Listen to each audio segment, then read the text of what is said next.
¿Y en casa? ¿Y en las casas? ¿Qué está pasando en las casas? En las casas yo creo que nos falta un poco de concienciación. Yo estoy cansado de escuchar a todo el mundo. Yo llevo mucho tiempo vinculado al mundo de los residuos, desde que entré en la política municipal hasta ahora. No he parado de trabajar por intentar mejorar la gestión de los residuos en Tenerife, en Canarias, en mi municipio, en el puerto de la Cruz. Y lo que veo es que... Hay que decir que usted fue alto representante del municipio. Después hablamos del puerto de la Cruz, pero bueno, no le corto. Fui concejal, alto representante fue. Yo creo que tuvo una posición...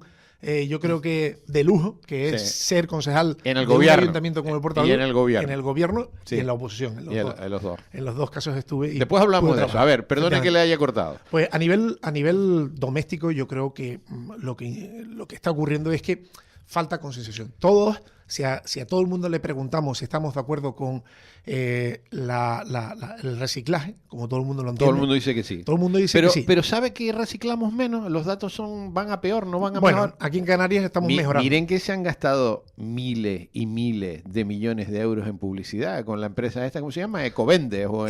Ecoembes. Que es una empresa, pero más bien es un sistema colectivo. Sí, miren que se han gastado millones de euros y no camina eso, ¿eh? Exacto. Se han gastado las administraciones también muchísimo dinero directamente en concienciar, en educar. Sí, y nada. Por lo menos en Canarias no funciona muy bien. Transmitir. Bueno, no somos...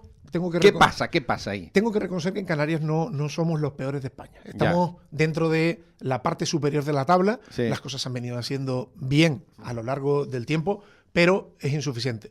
Europa nos ha puesto unos objetivos que son sumamente ambiciosos y son unos objetivos que llevan a que en el año 2035 no se vierta nada a los vertederos. No llegue nada a los vertederos.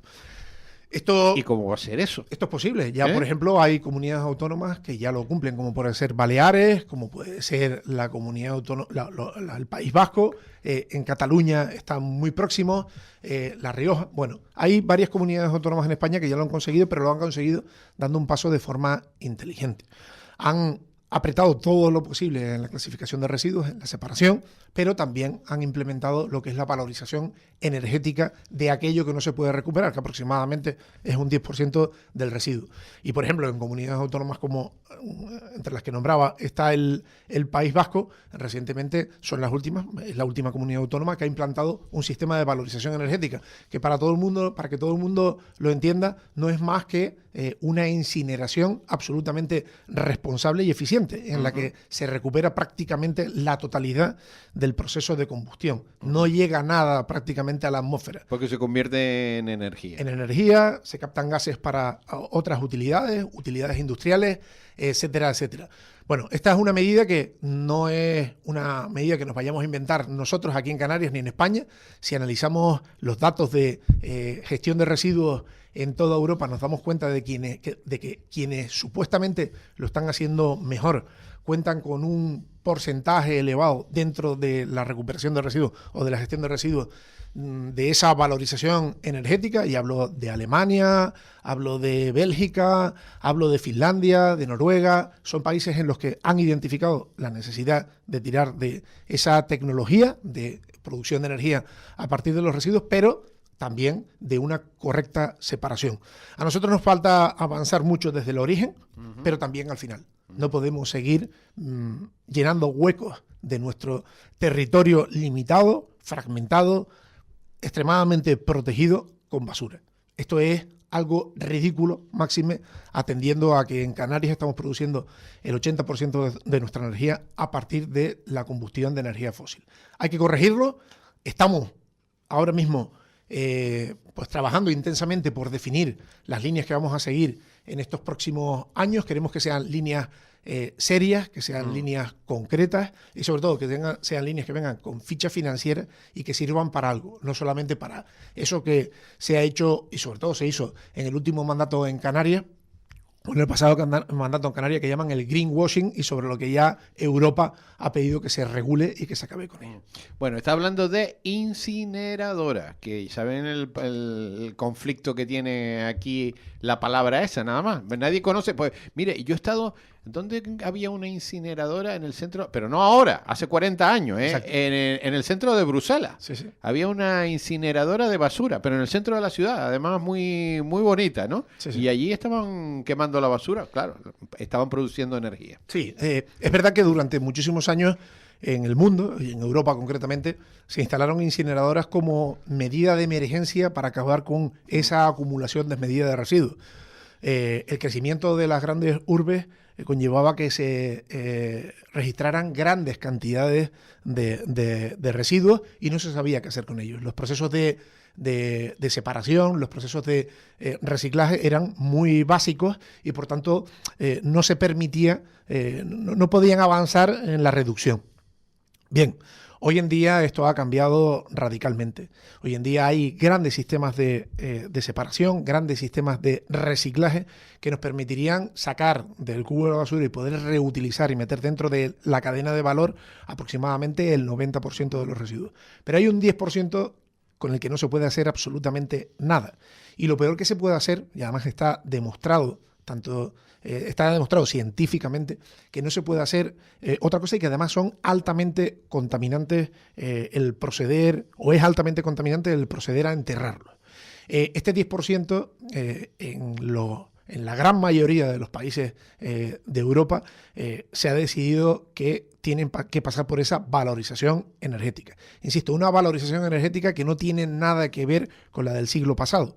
Son sistemas sumamente respetuosos con el medio ambiente en el que todo prácticamente se recupera y a la atmósfera no va sino una enésima parte de lo que iría hace muchísimos años. Yo estuve la semana pasada en un congreso en el que estábamos hablando sobre gestión de residuos celebrado en la isla de Mallorca, en la que pudimos ver unas infraestructuras maravillosas, ejemplares, hechas a principios de los 80, en las que hay 2 incineradoras, 2 valorizaciones energéticas, y nos dimos cuenta de que esa es la forma de proceder y sobre todo en los territorios insulares. Pero además contamos con la participación de un médico experto, un internista, que puso sobre la mesa cuál es el efecto que genera un vertedero y cuál es el efecto que genera una planta de valorización energética sobre la ciudadanía. Y no lo decía aleatoriamente, sino lo decía con estudios en los que había participado este señor y su equipo, que avalaban que la forma más respetuosa de gestionar los residuos, ya no con el medio ambiente, sino con los propios habitantes de un lugar, es la valorización energética. Siempre refiriéndonos a ese 10% y no a una valorización masiva. O sea que van a plantear, porque esto habrá que hacer una ley, ¿no? Para instalarlo o no. En este caso, lo único que habría que modificar es pues, la ordenación canaria de gestión de residuos, que en el mandato pasado se empeñaron en prohibir la valorización energética. Hay que cambiarlo. Primero hay que hacer el estudio de qué es lo que requiere Canarias, cuántas plantas necesitaríamos en el caso de necesitarlas, dónde habría que ubicarlas y cuál sería la mejor tecnología para Canarias. Y ahora, a día de hoy, estamos inmersos en estos primeros pasos, esta primera fase. No queremos dar un periodo de tiempo en el que se tenga que desarrollar, pero inevitablemente, junto a la mejora en la recuperación, en la reducción y en el reciclaje, tenemos que pensar también que la valorización energética... O sea, que están en ese momento. Sí, sí, estamos trabajando y además lo hemos dicho en diferentes ocasiones, en este caso no tenemos miedo porque creemos que es algo que está avalado por la ciencia, algo que está avalado por los datos, y vamos a trabajar en los próximos años para que esto forme parte de el contexto en el que se van a gestionar los residuos en Canarias. Bueno, es un cambio radical. Bien, no creo que sea tan radical. En estos momentos lo que estamos haciendo es enterrarlo. Y enterrar más de lo que debemos enterrar. Ahora, a día de hoy, aproximadamente enterramos el 40% de lo que producimos. Esto no es correcto. Esto es una aberración. Primero tenemos que llegar hasta ese 10%, sacando, entre otras cosas, la materia orgánica de los cubos de la basura, para que todo el mundo lo entienda, y haciendo una gestión adecuada mediante compostaje, biometanización, etcétera, etcétera. Y luego ya tenemos que ir a ese paso final que evitaría que fueran al vertedero residuos. Yo siempre cuento una anécdota muy, muy, muy bonita, que creo que interesante. Cuando yo era concejal en el Ayuntamiento del Puerto de la Cruz, la comunidad finlandesa me pidió hablar sobre residuos. No comprendían qué era lo que se hacía con los residuos en Tenerife. Es que en Europa es otra historia, el tema de la basura, otra historia diferente. Exacto. Siempre lo ponemos como paradigma de la buena gestión de residuos el norte de Europa. Bueno, yo me reuní con ellos, les ofrecí ir al complejo ambiental de Arico, fuimos, lo visitamos, y cuando estábamos en el complejo ambiental, cuando terminamos, vieron cómo está aquello, que la verdad que es digno de ver. Se hace un trabajo maravilloso, pese a que se podía haber hecho más en origen. Me preguntaban los finlandeses, bueno, ¿y dónde está la incineradora? Hay una chiquitita, me parece. Pero no es para gestión, no es para quemar residuos. Sí. Incineración no hay en el complejo ambiental de Arico. Yeah. Me preguntaban, ¿dónde está la incineradora? Digo, no hay incineradora. En Canarias hemos decidido no tener incineradoras en un momento determinado. Y ellos no lo comprendían. Ellos en cada municipio o en cada conjunto de municipios tienen una pequeña planta de desvalorización energética que le permite que aquello que no han separado, porque llegan a tener hasta 9 contenedores distintos de residuos en su casa, aquello que no cabe en ninguno de los 9 contenedores va a esa planta y produce energía para los espacios públicos. Hablaban de la biblioteca, del ayuntamiento, del centro de mayores, etcétera. Es que yo cuando cuento que por Europa, me voy por ejemplo a Londres, el camión de la basura no pasa todos los días, la gente no se lo cree. Y cuando les digo, mira, es que a lo mejor el día A pasa el camión de los residuos orgánicos y el día B pasa el de los restos de podas y tal. Y como tú ese día, a esa hora, tú no pongas la basura, la tienes que tener en tu casa, no puedes, porque no hay contenedores. El tema de los contenedores es un tema que hay que estudiar ampliamente, porque lo de los contenedores para mí no es la solución, porque al final la gente tira la basura a todas horas del día. Exacto. En los contenedores y está oliendo mal la calle. Eso en Europa no ocurre. Bueno, depende de la zona. Yo he tenido la oportunidad de estar en muchos países europeos precisamente trabajando sobre residuos con un proyecto en el que participamos que se llamaba Urban Waste, y hay diferentes formas de proceder. Los que estamos más al sur solemos utilizar sistemas distintos de los del norte, pero es verdad que también las condiciones climatológicas, las sociales, pero es que etcétera, sería más lógico tener contenedores en el norte porque con el frío no huele la basura, que en el sur, que la basura la tiran. La gente tira la basura a cualquier hora. O sea, ahora vamos a un contenedor aquí fuera y hay basura orgánica. Que acaban de tirar la gente porque sale de la casa y tira la basura. Entonces es un caos el tema. El sistema de contenedores lo que busca fundamentalmente es la eficiencia en la gestión de residuos. Yo no sé, tú que eres del puerto como yo, recuerdo que dejábamos la bolsa de basura por fuera de casa. Claro. Y venía a una hora determinada. A una hora determinada y éramos muy respetuosos porque luego además limpiábamos donde dejábamos. Eso es lo que se llama hoy en día el puerta a puerta.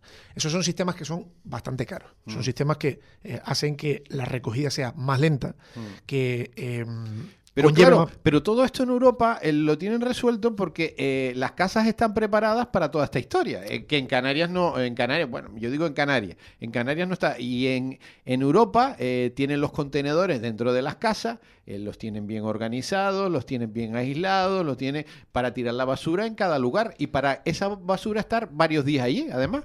Insisto que depende también de la zona, ¿eh? No en todos lados se procede igual. Hay auténticos desastres. Yo he estado en Grecia y he visto Grecia es como nosotros. Locuras. Es como nosotros. He estado en Sicilia y he visto Italia, como nosotros. Disparate. Y he estado también en otros sitios del norte en el que también hay disparates. En zonas francesas, en zonas italianas, del norte, que también hay auténticas locuras. El puerta a puerta en España se ha desarrollado en muchos sitios. Y han tenido que dar marcha atrás en algunas ocasiones, como por ejemplo es el caso de Guipúzcoa. En Guipúzcoa, durante el mandato de Bildu, se desarrolló ese puerta a puerta de forma masiva. Un puerta a puerta que además se unió a que dieron la espalda precisamente a una incineradora que ya estaba construida, a una planta de valorización energética. Esto conllevó a que hubiera un caos terrible en la gestión de residuos en Guipúzcoa y que tuvieran unas cifras de reciclaje terriblemente bajas y además con unos costes elevadísimos. Con el cambio de gobierno se han modificado ha quedado el puerta a puerta en aquellas zonas en las que es posible, es viable, sobre todo donde abundan las viviendas unifamiliares, son pocos vecinos, etcétera, etcétera. Ahí las cifras de reciclaje son bastante altas por aquello que decías antes. El lunes te recojo el papel, el martes te recojo los envases, el miércoles la orgánica, el día siguiente... Lo tienen clarísimo. Exacto. Todo eso. Algo que yo vivía hace muchísimos años, cuando tuve la oportunidad de ir a Estados Unidos, cuando terminé la carrera y vi que sucedía, pese a que todos ponemos a Estados Unidos como el caos, era así, cada día se recogía una fracción distinta y además, si la fracción no era correcta, te la dejaban en la puerta de tu casa y te lo tenías que meter hasta la semana siguiente para que... Y ojo que como no lo hicieras te multaban también. Exacto. Eso funciona de maravilla. Efectivamente. Pero eso funciona, como bien decías, en aquellas ciudades, en aquellos municipios que tienen una estructura determinada. Tú imagínate casos como el del Beler o el rascacielos de Santa Cruz, en el que... En el rascacielos de Santa Cruz está bien organizado. Pero imagínate un puerta a puerta. ¿Sabe por qué? Porque tiene una tolva. Los rascacielos de Santa Cruz tienen una tolva para tirar la basura. Se lo digo yo porque yo viví allí y era una maravilla. Salías de tu casa, ibas a la planta, tirabas la basura... ¿Mezclada? Pues mezclada o no mezclada. No, tirabas la orgánica, la otra te la llevabas a otro lado. Claro. Y la tirabas por la tolva y allí estaba centralizada la basura. Sí. Vamos a ver, hay sistemas, pero imagínate que tuviéramos que hacer un puerta a puerta a la entrada de ese edificio, como se hizo en su día en Guipúzcoa, insisto. Que necesitas un camión. Unos percheros en los que cada uno iba y ponía... Eso es un caos. La gente quiere colaborar, pero la gente también quiere que las cosas se las hagamos fáciles. Mire, no se nos acabó el tiempo, señor director general. Una pena. No, pero es que no hemos hablado del final de la basura, pero tenemos que hablar del principio de la basura, que es el más importante, porque si el principio no funciona bien, después no hay nada que hacer. Esto no hay nada que hacer. Don Ángel Montañés, director general de Transición Ecológica y Lucha contra el Cambio Climático. Un abrazo y gracias por haber venido. Muchísimas gracias, es un placer y bueno, seguiremos hablando. Estaré aquí cada vez que me inviten para hablar de eso que me toca: residuos, impacto ambiental, contaminación marina, etcétera, etcétera. Un abrazo. Gracias.